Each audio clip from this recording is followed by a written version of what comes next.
You're watching Shalom TV, celebrating Jewish culture. Funding for Shalom TV has been provided by the following.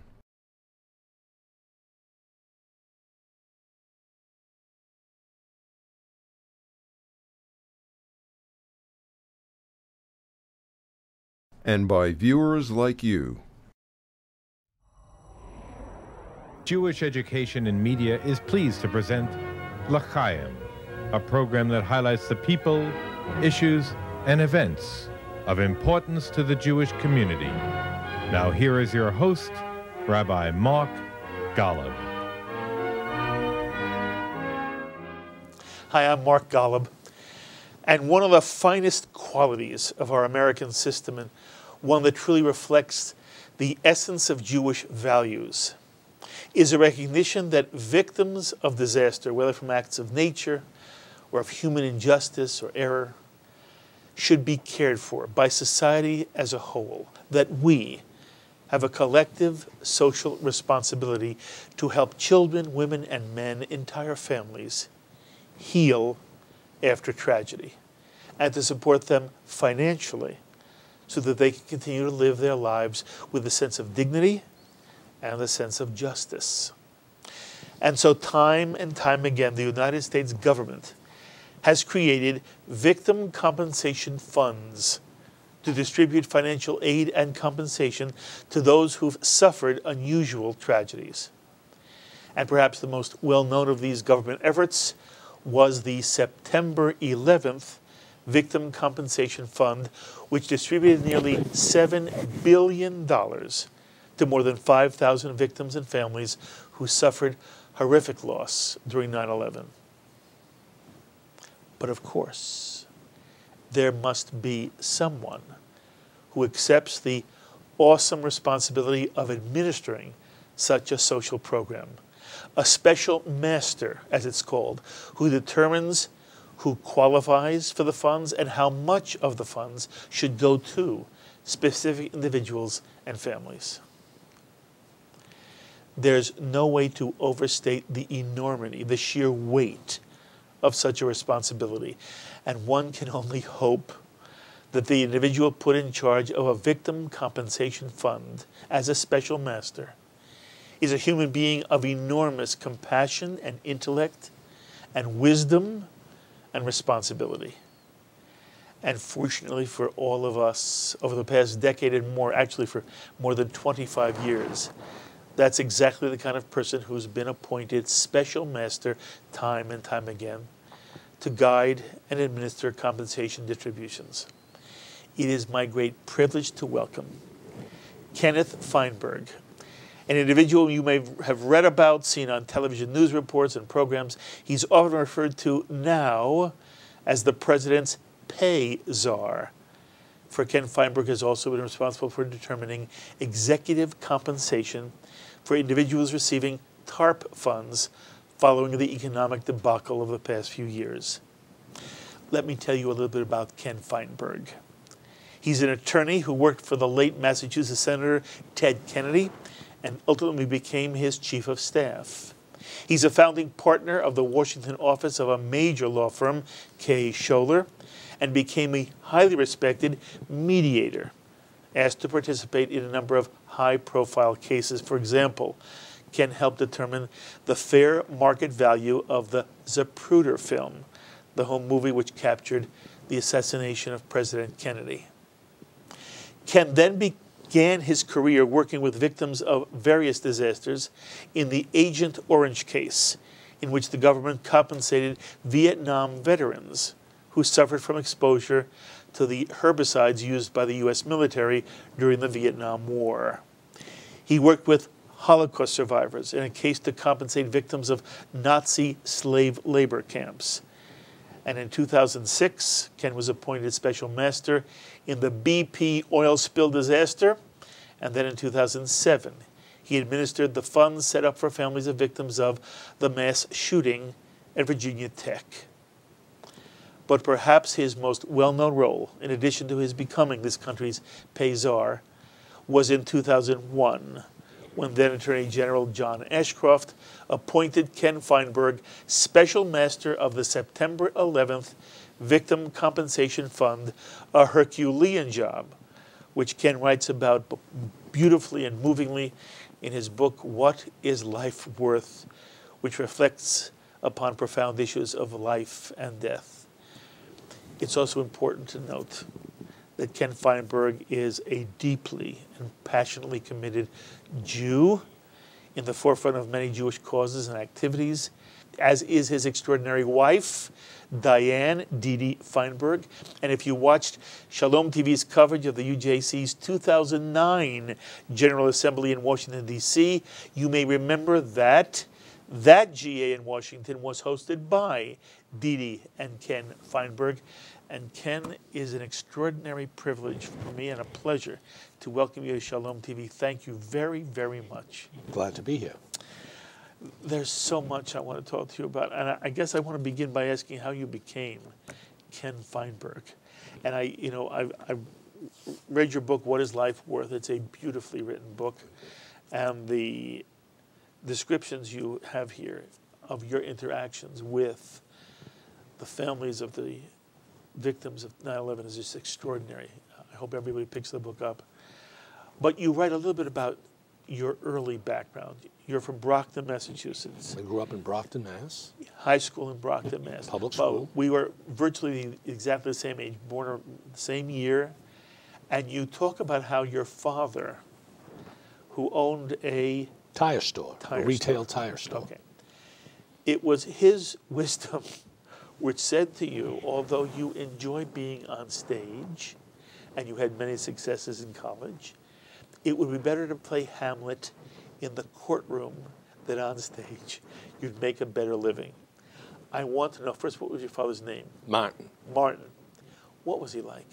He was a blue-collar worker from Chelsea, Massachusetts. He came to Brockton just before World War II, when optimism prevailed that America could achieve just about anything it set its sights on. He set up a tire store, inherited from his father, and we grew up in blue-collar, urban Massachusetts, south of Boston. Who's we? My sister, who was older than I, my brother, younger than I was the middle child. My mother was a bookkeeper at the local JCC in Brockton. Her name? Dorothy. Dorothy. And it was a time of great expectation and optimism. Do you feel that they created a Jewish home for you? Absolutely. What was your home like? It's not that it was a devout home, yes, or a home that was overly religious, but there were Jewish values. There was respect for the holidays and the synagogue and the Sabbath. There was an understanding that we have to look out for our fellow man, particularly those less fortunate. And it was a very small but cohesive Jewish community in Brockton after World War II, at a time when Jews around the nation were pretty optimistic about the future of our country. Did you have a bar mitzvah ceremony? Of course. You remember it? I remember it very, very well. Do you remember it warmly? Very warmly. Tell me about it. Temple Beth Emunah in Brockton, Mass., which at the time probably had about 450 families. And the cantor of my synagogue, who trained me for bar mitzvah, was a Viennese emigre who had come to escape the Nazis. And it was a very important relationship I had with my cantor. Not only did he train me in bar mitzvah and the reading of the Torah, but he was also an opera expert. And at the age of 9, he indoctrinated me into the world, introduced me into the world of opera and classical music, which has been with me ever since. Oh, how lucky you were. Luck. Talmud Torah, by the way? Did you go to Hebrew school? Yes, of course. Were you Monday, Wednesday, Tuesday, Thursday? I think, if I recall, it was a Tuesday, Thursday. Yeah. Did you love it? Torture. Torture. Okay, good. A good Jewish background. Okay. And what was Passover like in your family? My mother, I remember as a child, my mother making gefilte fish. Yes. With the raw pike, with the live pike in the bathtub. hitting it with a mallet and Tadlock and all of that. And then a few years later, she realized you can buy Rokeach or something that was a lot easier. But every Passover, around the table, a small, not particularly lengthy service, but Jewishness. Who led the Seder? My father. Your father. And then we took turns. Okay, very, very nice. Okay. You had a strong Jewish upbringing, a strong Jewish background, and you have continued to have a strong Jewish identity as an adult. I assume you've also brought this into the home that you and Didi have created for your children. Yes? Yes, we tried. Okay. It's very difficult in the 21st century. As you know, better than most, Mark, you're combating assimilation. It is a formidable challenge to battle assimilation when the threat to Jewish identity is more existential than real. Mm-hmm. And how you deal with that problem is a formidable undertaking. Mm-hmm. How is it, by the way, that your wife Didi becomes so involved in UJA and in the causes for Israel, and where does that develop in her? I think she watched her mother engage in Hadassah and Jaffe and other things, and I think that when we moved to Washington and she decided to make her mark while raising a family, she became very committed to Jewish causes. Ken, I want you to reflect on something for me. It is not that you've been elected to various political positions, but you've been appointed by more than one president and by attorney generals and by other individuals to positions which have been crucial to the well-being of portions of the American public. And you're a Jew. There was once a time that wouldn't have happened. And the fact that you're Jewish is almost incidental to the work you do. You write one story in the book, What is Life Worth?, where you are at a meeting with the family of survivors of 9/11. And you make somebody angry. He's from Staten Island.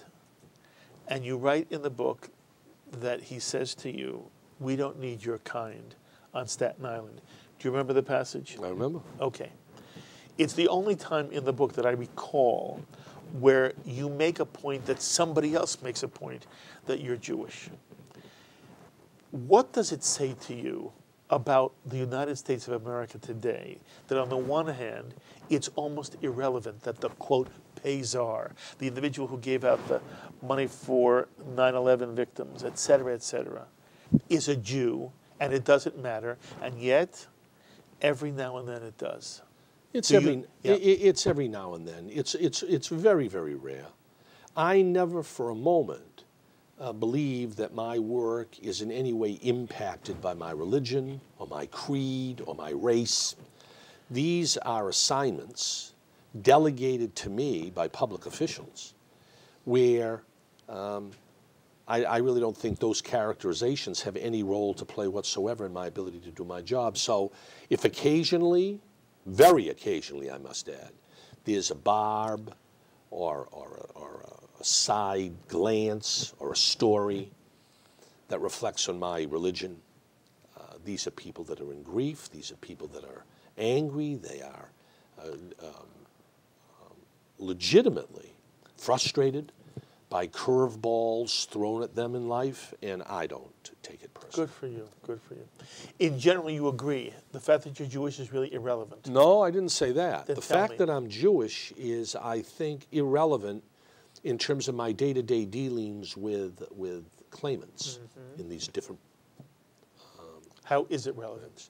It's relevant because there are certain values that were inculcated in me as a child, and growing up in Brockton, Massachusetts, going to the temple and being bar mitzvahed and being married in a Jewish ceremony, especially sort of the sensitivity, the respect for the downtrodden, respect for those who have been victimized by life, trying to maintain a certain flexibility and sensitivity to being in their shoes, I think there is some link, it's not easy to define, but some link between my upbringing and where I was brought up and how I was brought up and the values that guide me in my day-to-day work.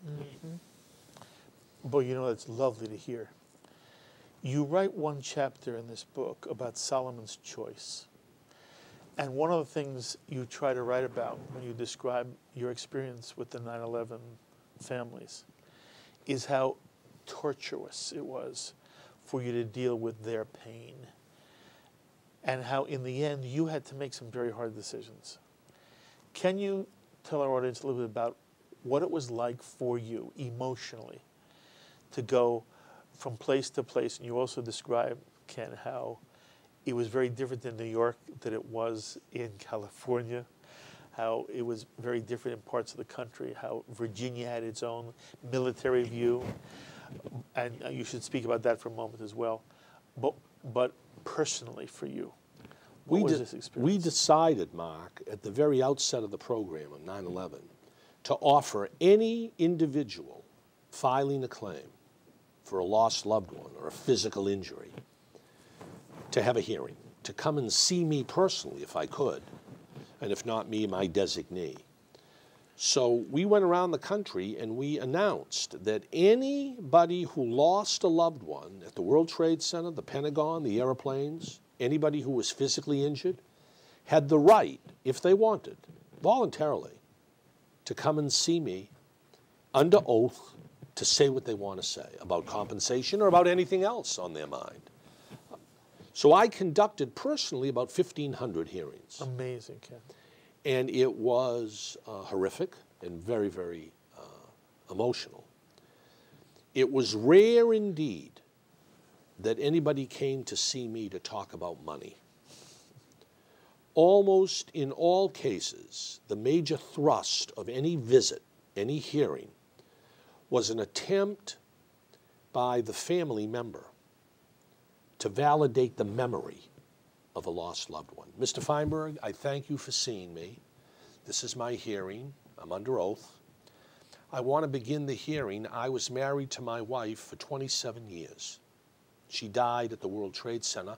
I'd like to begin this hearing by playing you a videotape of our wedding 27 years ago. There she is. She was an angel. And I would say, now, Mr. Jones, I want you to know that that really won't have an impact on my decision about compensation. Mr. Feinberg, I'm not here to talk about compensation. I'm here to show you what those murderers did in taking away my angel. Medals, diplomas, certificates of good conduct, degrees. I received memorabilia from hundreds and hundreds of people who came to see me to just formalize the memory of a lost loved one. It was very, very difficult. We got through it. Mm-hmm. Did it ever make you want to cry? It made me cry. Well, not make me want to cry, it made me cry. What I would do to escape hearing after hearing after hearing of tragedy, I would adjourn, I would walk around the block, sit at a park bench, look at the sun. At night, I must have gone 3 nights a week to the opera or to classical music just to escape. Dee Dee, my wife, very supportive. Everybody, frankly, everybody was quite supportive of the effort. You heard my open. It does reflect something wonderful about this country, does it not? This country is like no other country on earth. 11 days after 9/11, the American people came to the rescue of those financially impoverished by 9/11. And we distributed, as you point out, Mark, $7 billion to 5,200 claimants, all public taxpayer money. You also write about some of the difficulties that are involved and, in essence, conflicts within the system. And for example, people who had insurance, the insurance was in some way applied against whatever you might have given them. And some people you describe here got very angry at you. Why should they lose money from the government because they have insurance? And at one point you write in your book how Chuck Schumer, the senator from New York, comes up to you and he wants money for other things, and if 9/11 victims are getting money, why can't other people get money? Philosophically, how do you come out on this issue? It's a very, very difficult issue. On the one hand, I didn't have to confront the issue. Congress passed a law. Right. And the law said, give money to the victims of the 9/11 terrorist attacks. End of story, philosophically. Congress has spoken, the law of the land. But I must say, it raises, implicit in your question, some very thorny, complex philosophic questions. Why 9/11 and not Oklahoma City? Exactly. Why are the 9/11 victims getting paid, but the victims of Hurricane Katrina are not getting paid? Why are you carving out for special treatment those who died in the World Trade Center on 9/11, but not those who died in the World Trade Center 10 years earlier in the same attacks committed by the very same people? So, I mean, you ask yourself, in a society like ours, which believes in equal protection of the laws, egalitarian, why are we singling out a very few people who are the victims of a curveball, of life's misfortune? Everybody else, Katrina, USS Cole, tornadoes, hurricanes, earthquakes, everybody else doesn't get $2 million tax-free from the taxpayer. It was a very unique program. It was unique in American history. I think it was a unique response to an unprecedented disaster, 9/11. And I am convinced myself that a program like that will never be repeated. But you don't feel it was inappropriate? Oh, to the contrary. I think it was the right thing to do. And was it the right thing to do not to have similar funds for the Oklahoma disaster or the 1993 bombing? Yes, I think it was the right thing to do, because where do you stop and start on this? If you say, well, the 9/11 fund was a good idea, so Oklahoma City's a good idea, and Katrina's a good idea, and what is a good idea, and another good idea, and another, I mean, the 9/11 fund can best be looked at not from the perspective of the victims. I can't distinguish victims in 9/11 from victims of Oklahoma City or victims of a tornado. Really, I can't. Not in any justifiable sense. From the perspective of the American people, we want to show the world how we take care of our own. We want to show our sense of community with our fellow citizen victims. We want to demonstrate to the terrorists and those who harbor terrorists that your murderous acts will not impact our willingness to help our fellow man. I mean, I think that type of vengeful philanthropy, I call it in the book, Yes. explains, I think, the merit and the wisdom of the 9/11 fund limited to circumstances surrounding 9/11. What was the most difficult decision you had to make when it came to deciding whether to give and how much to give to this person or that? It's not in the book. A woman came to see me, sobbing uncontrollably. Mr. Feinberg, I lost my husband. He was a fireman at the World Trade Center. He was Mr. Mom. Every day that he wasn't at the firehouse, he was home, teaching our 6-year-old how to play baseball, teaching our 4-year-old how to read, reading a bedtime story to the 2-year-old. And what a cook! He cooked all our meals. He was the gardener around the house. He was Mr. Mom. I will never be the same. The only reason I'm here, Mr. Feinberg, to take this money is he'd want me to protect our 3 children. But other than that, my life is over. I will never forget him. I'll never be the same. She leaves. The next day, I get a telephone call from a lawyer in Queens.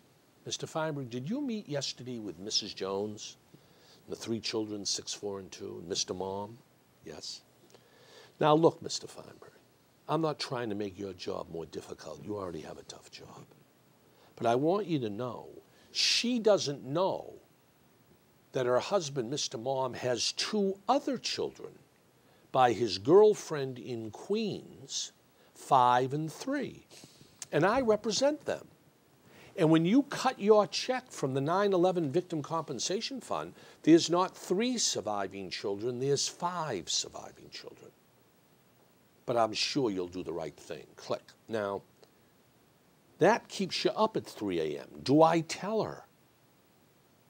Do I tell this woman in grief, sobbing about the loss of her husband? Well, there's more to this story. These are sort of the Solomonic decisions I had to make. Now, in that case, as you can imagine, I didn't tell her. I didn't think it was my place. I'm trying to get the money out. I mean, I don't know the whole story, and I'm sure 10 years later she found out. But I cut 2 checks, one to her and the 3 children, and one to the girlfriend as guardian for the 2 children. And that was it. That's a remarkable story, Ken. Ken, literally, did you have the discretion of what check, how much the check should be?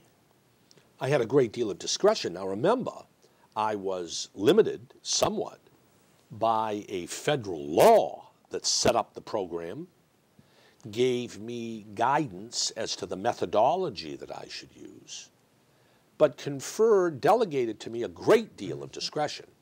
And ultimately, that discretion was exercised in a way that I thought was in line with what Congress intended. You know, by the way, without meaning to embarrass you, everybody says you did a spectacular job and brought unusual integrity to a very complicated situation. And I'm sure you've heard this from others as well, but I'm just an American saying thank you for this, because you in essence represented every one of us, and you did an extraordinary job.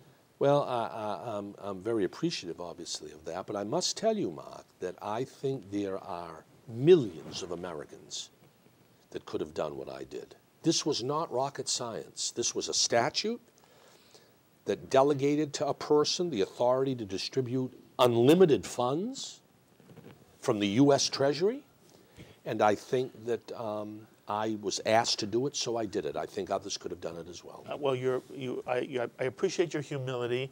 It's not quite that simple. And again, if people read your book, they will understand how very complicated and with what sensitivity you had to deal with very, very many people. There were parts of this book that gave me chills, some of the letters and some of the things that people said to you. You also write in the book about where you were when you learned about the planes going into the World Trade Center. You're concerned for your 3 children at the time. All of them were safe. And then 11 days later, here you have this responsibility.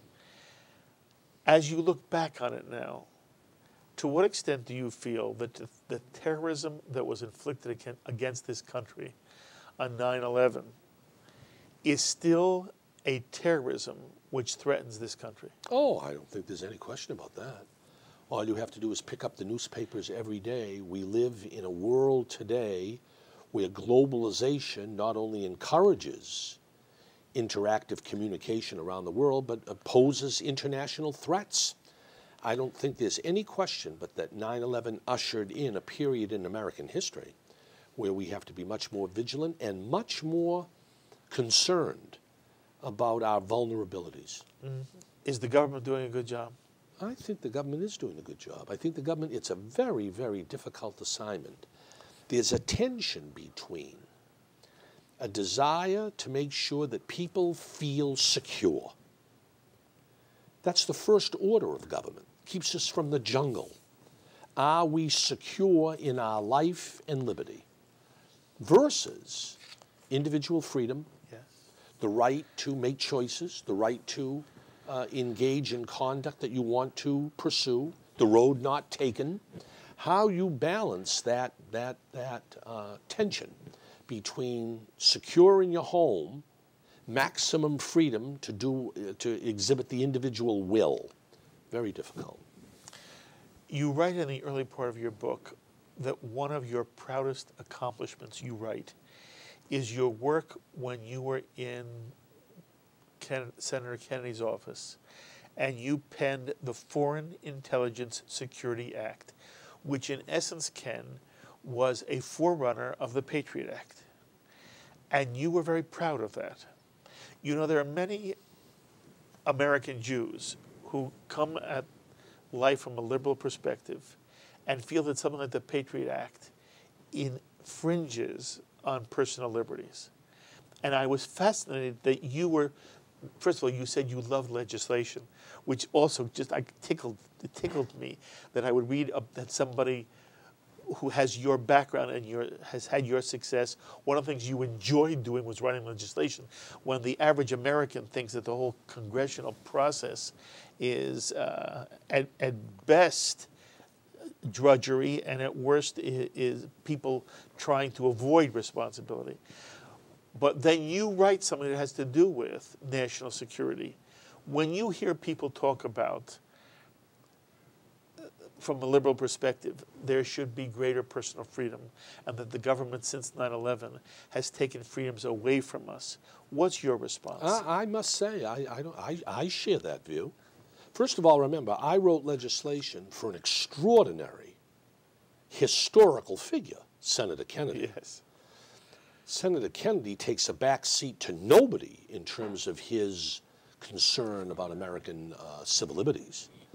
That law was written 35 years ago at a time when there were no statutory controls over the ability of government to wiretap certain foreign citizens.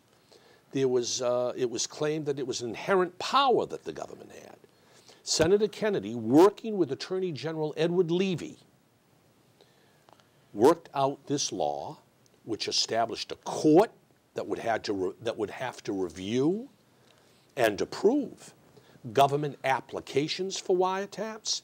I think that the Foreign Intelligence Surveillance Act, which I worked on, was really consistent with American civil liberties, not at odds with them. And how about the Patriot Act? The Patriot Act's a different ballgame. The Patriot Act, first of all, you'd have to explain to me which aspect of the Patriot Act troubles civil libertarians. I mean, there are aspects of it that I don't like. The Patriot Act is, after all, a reflection of American citizen concern about safety and security in the post-9/11 era. And it may be in some important respects, maybe it goes too far in undercutting American civil liberties.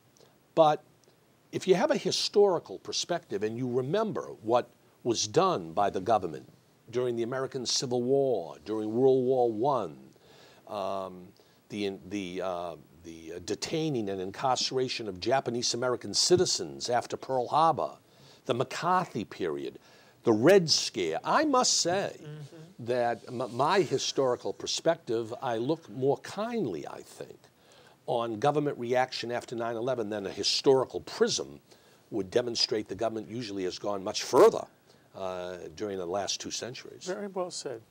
You are, by the way, a fan of American history, right? Yes, I'm an And American you studied history. American history as an undergraduate? I did. Okay. Before we leave the whole compensation aspect of your work, you told me before we began that one of the interesting things that you encountered was the situation in Israel after the decision by the Israeli government and the Sharon government to withdraw all of the Israeli citizens out of Gaza. And the settlers in Gush Katif were brought out. And then the question was, how would compensation be administered by the State of Israel? And they turned to you for some counsel, right? That's right. I went over to Jerusalem. I met with representatives of the Sharon government. I remember a member of the Knesset, Natan Sharansky at the time. I met with the commission that Sharon had set up to examine the question of compensation. And the big difference I found between the 9/11 Victim Compensation Fund and compensation for Gaza settlers was the absence in Israel of any degree of political unanimity in favor of such compensation. I remember meeting Israelis who were not of one mind. Many said it's the right thing to do, just as many said, why them? They went into Gaza on their own. They ought to be hauled out of there. They're not entitled to thousands of dollars of compensation. The public officials were split. Without that degree of unanimity, which I found, political unanimity, which I found lacking in Israel, I expected that the Gaza compensation program would be nowhere near as successful as the 9/11 Victim Compensation Fund, which was endorsed by all politicians, by the American people, by everybody, as an act of patriotism. Okay, Ken, I want to shift the discussion for a moment. You know, again, you are popularly called the pay czar. And after the economic crisis and the bailouts and TARP, one of the things the government called upon you to do was help determine, you tell me if I got this right, the level of compensation which should go to key executives running certain major companies, especially companies which received bailout funds from the United States. That's absolutely right. Congress passed a law after the financial meltdown in 2008, 7 and 8. And the law simply said that those 7 companies, just 7, that received the most taxpayer assistance to stay afloat, AIG, GM, GMAC, Chrysler, Chrysler Financial, Citigroup, and Bank of America. Those 7 companies, the top 25 corporate officials in each of those companies will have their total compensation set, determined by a Treasury government official selected by Secretary of the Treasury Geithner. And the Secretary asked me to do that. Was it hard? Yes, it was hard. First of all, the idea in this country that government will have any role to play in establishing not just the rules governing compensation, but the actual dollars, the numbers that go next to each individual. It was a complex and a difficult assignment when you've got populist sentiment in favor of reducing those awards, and you've got competitiveness and Wall Street market forces saying that these people should be very generously compensated. So what is the right number? How do you determine the right number for a CEO of a company like Bank of America or AIG? And we hear that there are people who are making $30 and $35 million compensation for a year's worth of work, and the companies don't even pay nearly that much in taxes, let alone are making a profit in some instances. For the average American who's now listening to us talk about this. Well, you've articulated the populist sentiment. Yes. Implicit in your statement is it's an outrage. It's an outrage, for anybody Jan. to make that type of money. Is it? Yes, it is. Now, what I did there was a formula. First, I looked at the statute, which gave me some guidance from Congress as to what factors I ought to consider. Then I asked the companies, give me your views of what you think you want to pay people. Then I got comparative compensation data, independent. What does the average CEO make? Not 35 million, maybe 3.5 million, maybe 10 million, but not 35 million. And then, after I had all of that information, I used my judgment as to what the American people would expect, and pursuant to the statute, what I would have to pay these corporate officials to make sure that they don't leave and that the company remains competitive. So I had to factor in a multitude of conflicting pressure points and come up with a package where CFO, you will make $3.4 million based on the following benchmarks. CEO, you will make $8 million based upon the following benchmarks. And I think that we did it fairly well. I'm not sure that my work will have much impact in the long term on these companies, but I think I did what Congress intended.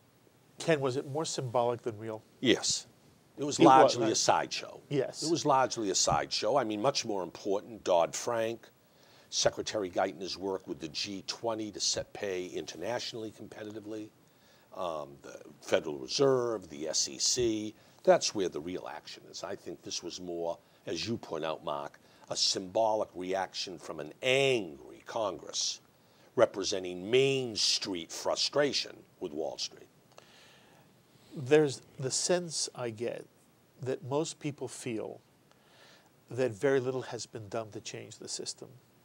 That the same people who created the financial crisis, especially with the problems with the mortgages, are still right where they used to be. That many of the people who were advising the highest levels of government are still right where they were, at least for a while, right where they used to be. And that we expected there to be a house cleaning that did not occur. Is the public perception wrong? Yeah, I think it's wrong. In what way? I think it's wrong. First of all, I think that the people responsible for the crisis have largely long since left these companies. Two, I think the Obama administration made a major effort to re-regulate somewhat the free market, especially Wall Street market. I think Secretary Guyton and the Federal Reserve have worked to try and develop prescriptions to guide companies in what they pay their senior officials. So I think that it's unfair to say, as you do, that you know nothing's changed, it's business as usual. I really don't believe that, and I think the TARP program, widely criticized by many, was absolutely, I think it's been proven, absolutely the right thing to do. So I give the President and the Secretary of the Treasury a lot of credit for what's been done. Now, could there be more done? I understand Main Street frustration with unemployment as high as it is and the economy so uncertain. But you've asked me a question, and I think a detailed answer leads me to conclude that the administration and those responsible for compensation and Treasury policy have done a lot better than Main Street might think. Okay, and I want to make sure people understand you. You do feel that many of the people who were responsible for the mess that we got into are no longer in positions of power. That's correct, especially in corporate America. Just because Bank of America needed that TARP taxpayer money to survive doesn't mean that Bank of America today is being run by the same people that got us in this mess. And I think that it's important that we not paint with too broad a brush by criticizing entire companies when different people are at the helm. How do you answer this issue? That within the corporate world, and I'm now not necessarily limiting myself to TARP, companies who receive TARP money, but that within the corporate world, there are CEOs of publicly traded companies who are making, again, $30 million. Their compensation is set by boards of directors who are paid to be boards of directors. And some of them sit on other companies as CEOs, and the CEO of the first company sits on their board. And there's an incestuous relationship, Ken, where everybody understands within this incestuous network that they're going to be helping the other guy retain their level of compensation. Well, I think compensation is too high in a lot of these companies. I'm the first to say that. But be very careful here about the implication that because private pay is obscene in some cases, the government is the answer. And the heavy hand of government should come in and regulate the private market when it comes to compensation. I mean, I'm not sure, but that isn't a worse cure than the disease. I think a modest degree of new regulation by the Federal Reserve, by the SEC, by Treasury, a good thing. Dodd-Frank, a good thing, a good thing. But I don't want to go so far as to suggest that I'm in favor of broad government intervention into the private marketplace, which after all is market competitive. Your example, interlocking corporate board members and et cetera, if the marketplace bears that expense, That's the private marketplace. We can regulate it, but we've got to be careful about over-regulating. Okay. You were appointed by two separate presidents, correct? How many presidents have you known in your life? President Bush, President Obama, President Ford. Not President Clinton? President Clinton, I've met, yes. I know Secretary of State Clinton better than I do know the president, but I've met the president at his house. Do you feel, Ken, that you have a personal sense of how government works? You're Yes. not an elected official, Yes. but you've been around the halls of Yes. government. Okay. Yes, I do.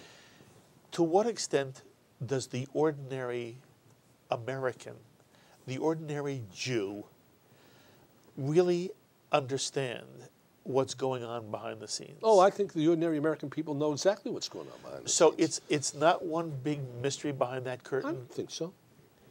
I think the ordinary American gets frustrated when they just look at the news every night and get hit between the eyes with what's going on. There's no great secret here. I think that when I worked with Senator Kennedy, Senator Kennedy had this political genius for working with colleagues. Now, I'm not sure Senator Kennedy today would be able to work with some of the colleagues I see and read about, but there was a time not so long ago when senators like Kennedy, like Javits, like Abe Ribicoff, like Howard Baker, like Robert Byrd, and the Senates where I worked, I never worked in the House side, but in the Senate, where one could argue and fight for your causes and disagree, but at the end of the day, the perfect was the enemy of the good, and you'd work out a compromise, and you'd all go to dinner, and you'd get ready for the next battle. Senator Kennedy was a master at that. I think the nation very much misses Senator Kennedy today. Was there a greater sense of bipartisan Yes. cooperation when you were there? There was, because you had Henry Jackson, Scoop, and you had senators like that who were there not for sound bites, not to get reelected. They were there to govern and to help the nation advance. I think too much now the American people see the squabbling and wonder whether our elected officials are there to accomplish legitimate government objectives, or are just there, it's a job and gotcha, and money for campaigns and re-election, and I want a safe seat, and let's gerrymander the districts. And I mean, that's, American people see it very well. There's no secrets. There seem to be fewer statesmen today That's right. than there were even when you were in the halls of the Senate, which is not that long ago, No. right? Right. And as you look at the way in which the government now operates and the conflict between Republicans and Democrats and what seems to be stalling, everything stalled in Congress, is it one party's fault or is it both of their faults? Oh, I don't. There are institutional problems. It's not. I don't think it's just party criticism. There are institutional problems. The role of money in campaigns, cable networks, and the desire 24/7 news designed to generate news and secure viewership. There are a lot of institutional reasons, but I do agree with you, Mark, that when one looks at the U.S. Senate today, there are some very, very good senators that are in office. Very good. You mentioned Chuck Schumer as an example. But I don't think you have the senators of stature that crossed party lines, not just Democrats like Kennedy and Jackson, but Republicans like Howard Baker and Jacob Javits, that could build bridges and find ways to govern. And I think that we're lacking that today, and it's a problem. There's a new book coming out soon by an old Senate colleague of mine, Ira Shapiro, focused on the last great Senate during the 1970s, late 60s. And it's an extraordinary book because he talks about exactly what you're raising. How come the Senate of old, not so old, doesn't have the same stature or ability to legislate as a Senate that he remembers? You obviously are close to the Obama administration. So I asked this question understanding that. But I know you have heard and you are very aware of how the Jewish community operates and what's said in the Jewish community all the time. There are many Jews who have been disappointed in the administration's attitude towards and treatment of the State of Israel. And I'm wondering, you who are committed with your wife so passionately to the well-being of the State of Israel, to what extent are the people who are critical of the Obama administration mistaken? To what extent have they put their finger on something that bothers you? First of all, I'm not close to the Obama administration. The president with BP, asked me to do this assignment as the administrator of the BP oil spill claims fund. But the administration has distanced itself, as it should, and has left me to act independently in evaluating individual claims. So I want that disclaimer, first of all. I don't speak for the Obama administration at all on any subject. Having said that, I am not at all in agreement with the critics of the president. And I think that the president's Mideast policy is designed with the goal of securing a lasting peace and safety for the State of Israel. I believe that much of the criticism, as I hear it, is, to me, as a private citizen, entirely unjustifiable. And I am not at all prepared to criticize the administration. I think there is not a greater friend of Israel than the president, and particularly, of course, former Senator Hillary Clinton, who stands, in terms of credibility with the Israeli community, Jewish community in America, as the foremost advocate for Israel's protection. No, I think that I ask the critics all the time, what's the alternative here? What's your plan? I don't see it. Peter Beinart wrote a piece saying that there are many in the liberal Jewish community now who are uncomfortable with Zionism, and they're uncomfortable with the State of Israel. As somebody who is both liberal, Jewish, and somebody who sort of sees it all, to what extent is Peter Beinart right? To what extent do you worry that within, especially the young people in the Jewish community today, who see themselves as liberal, who are passionate about social justice, to what extent are they in some way being distanced from the State of Israel? I think it's a problem. I think there are, we've discussed today on this show some problems. That's one. The ongoing hemorrhaging in Israel concerning a peace solution, a peaceful solution. Whoever's to blame, put that aside for a minute. But that problem of securing a peace in the Middle East obviously turns off and alienates some American Jews. That's a far cry from calling those American Jews anti-Zionists. They may be anti-Israel policy in the Middle East. That doesn't mean you're an anti-Zionist. You're still a great defender of the State of Israel. But I think that's one problem, and we talked about the other, which is assimilation, which really poses a fundamental problem in distancing young American Jews from the State of Israel. I think that is a problem. Is there anything that gives you hope that this movement of assimilation will in some way be checked? No. Birthright, my wife is so involved in these things. It's a wonderful program.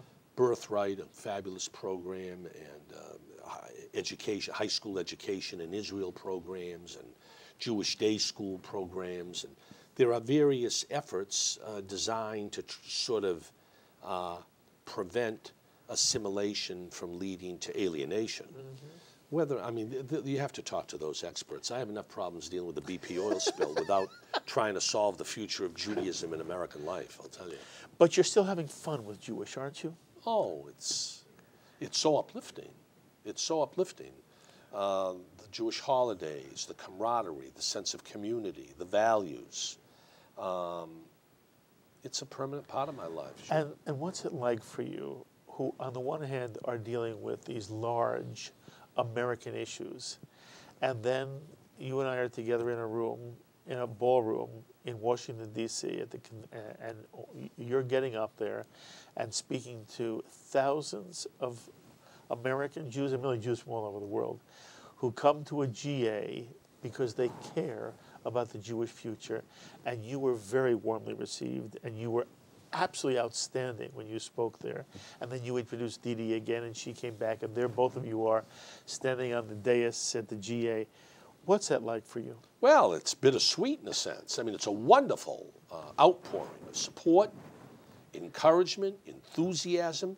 You go into a room like that, as you know, Mark, and you say to yourself, whatever the problems confronting the Jewish community in Israel, they will be overcome. I mean, that's a wonderful thing. On the other hand, you know, you walk out of there, well, this is a wonderful group, thousands. Where is everybody else? Where are the thousands and thousands, millions maybe, of Jews who have nothing to do with this, who want nothing to do with this, who have their own priorities and their own legitimate alternative charities and alternative public policy priorities? It's how you try and use that base that was in that ballroom to try and spread the word and bring back into the fold those Jews who are missing in action. So, Ken Feinberg, I was so anxious to meet you, but you have exceeded everything I hoped to find. I had seen you, you know, speak. We were together at D.C., and now you've come here and shared your own sense of life and wisdom and Jewish sensitivity. You're an extraordinary human being who has made a profound contribution to the American scene and also to the Jewish scene. I'm honored to sit with you. I hope we get to sit together very, very often. Anytime. All the best. Kol tuv v'hatzlacha to you. Thank you, Ken. Thank you. And those were the thoughts of Ken Feinberg, a remarkable human being. I hope you enjoyed meeting him. And please remember that Ken's moving and beautiful book is entitled What is Life Worth? And it's available through Amazon.com. Of course, as always, I invite you to be in touch with me with any thoughts or comments you may have to the ideas expressed by Ken Feinberg. Please email me or write me or post on our Facebook wall or tweet me. I look forward to hearing from you. And so until the next time, I'm Mark Golub. Be well, my friends.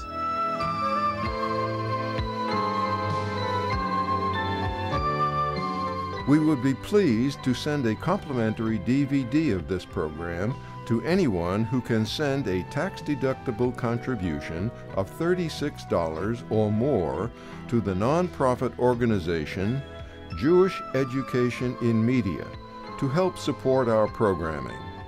Tax-deductible checks may be made out to GEM and mailed to GEM, Post Office Box 180, Riverdale Station, Bronx, New York, 10471. Please indicate the program for which you would like a DVD, and we thank you for your kind support.